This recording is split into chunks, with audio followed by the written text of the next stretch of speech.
I think you're misunderstanding your position, right? You're not in a position of neutrality. Nobody is.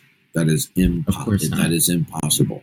We are going to conceptually be reasoning from some ultimacy, whether that's clear and crisp or it's foggy and ethereal.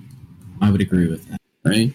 And so, like, for example, London always likes to say, he goes, well, I know there's something ultimate out there. I just don't know what it is. Right? Mm-hmm. So the point is, the Christian worldview, okay, it's a worldview. You either accept it or you don't accept it. If you then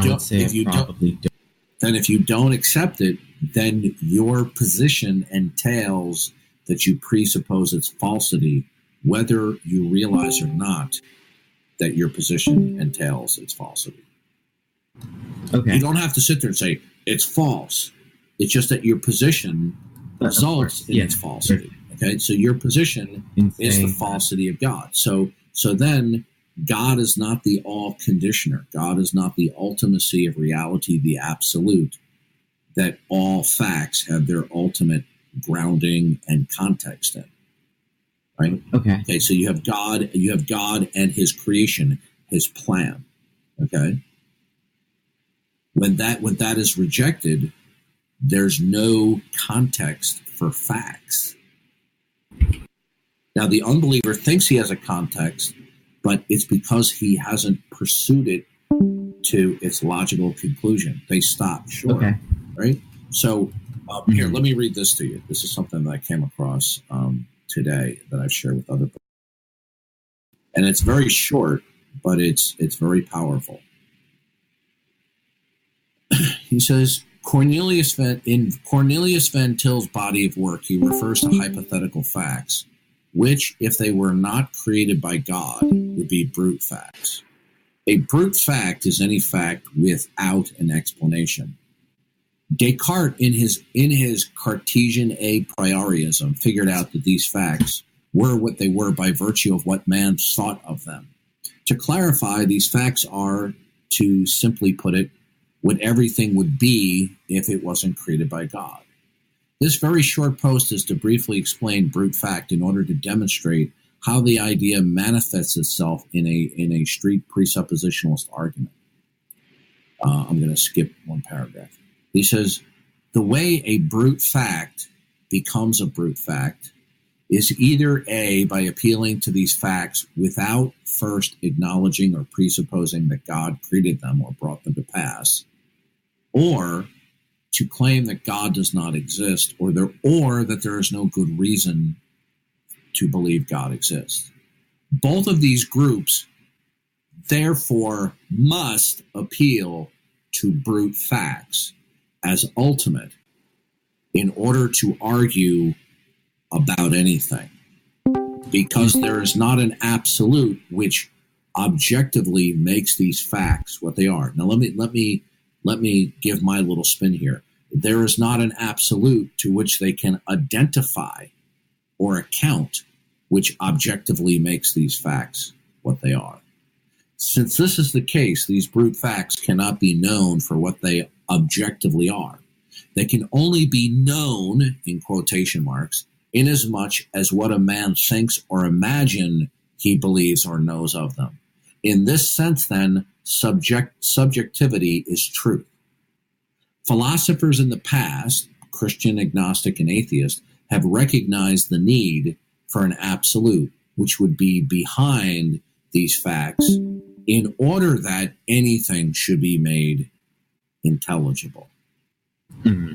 So when an unbeliever rejects that God is that which is ultimate, absolute, the ultimate precondition for all derivative and dependent facts, then whatever they invoke, they will be invoking brute facts.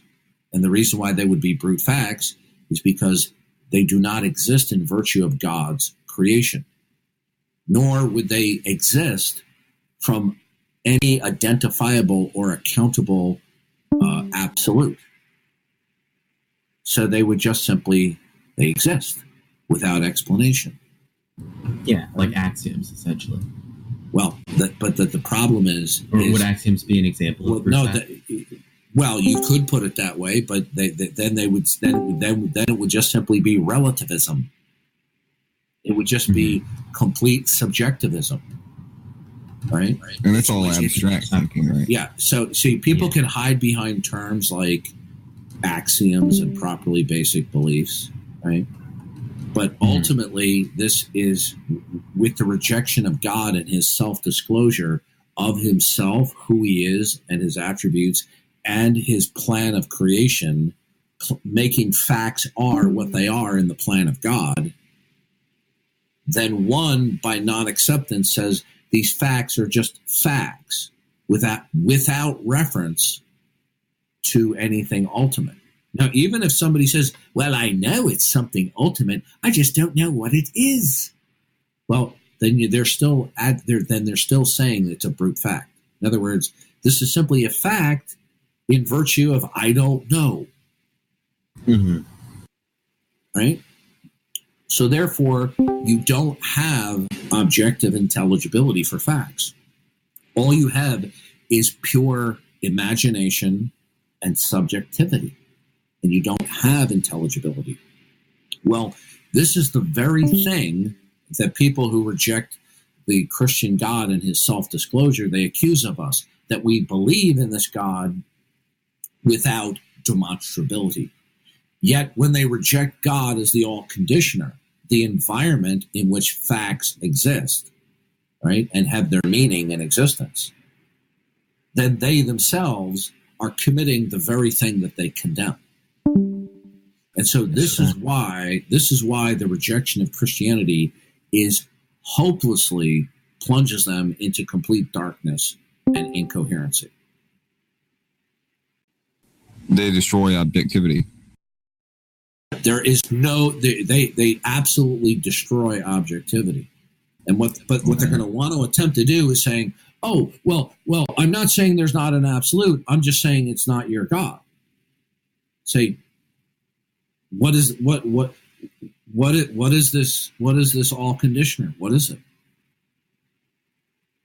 Well, I don't know what it is, but I know it's not your God. Wow. So in other words, you're going to present to me allegedly putative intelligible facts, but they don't derive and depend or exist within an identifiable framework. Because the ultimate will be the framework that facts. A fact without ultimate context is no fact at all. So it's just hopelessly subjectivity, relativism. Things mean whatever people want it to mean. And yet, this violates the very principle and prime directive of atheists who say, no, I want you to demonstrate the proposition of your Bible verses. I want you to demonstrate to me the Bible. I want you to demonstrate to me your God. So presuppositionalism kind of like shifts that over to the atheist?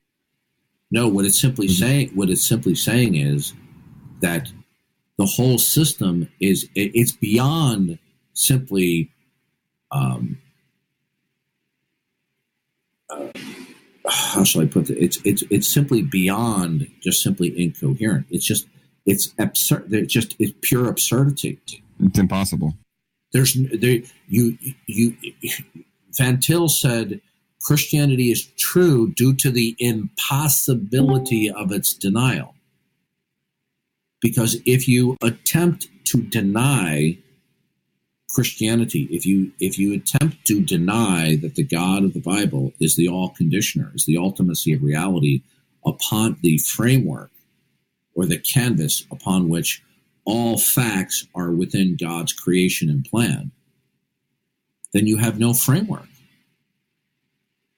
And then if you posit a framework, then you're going to be positing it in a pure imagination, the very thing you accuse Christians of doing, saying, no, you imagine this God exists because you haven't demonstrated him.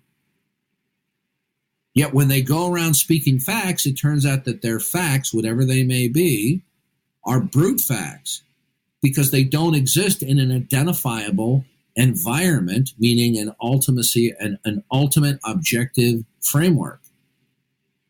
And there is no way, unless you're omniscient and omnipotent, to know what that ultimate framework is for the objectivity and intelligibility of facts, unless that ultimacy is omniscient, omnipotent, always truth revealing, and has a plan for humanity, and he gives self-disclosure of himself as creator in natural and special revelation.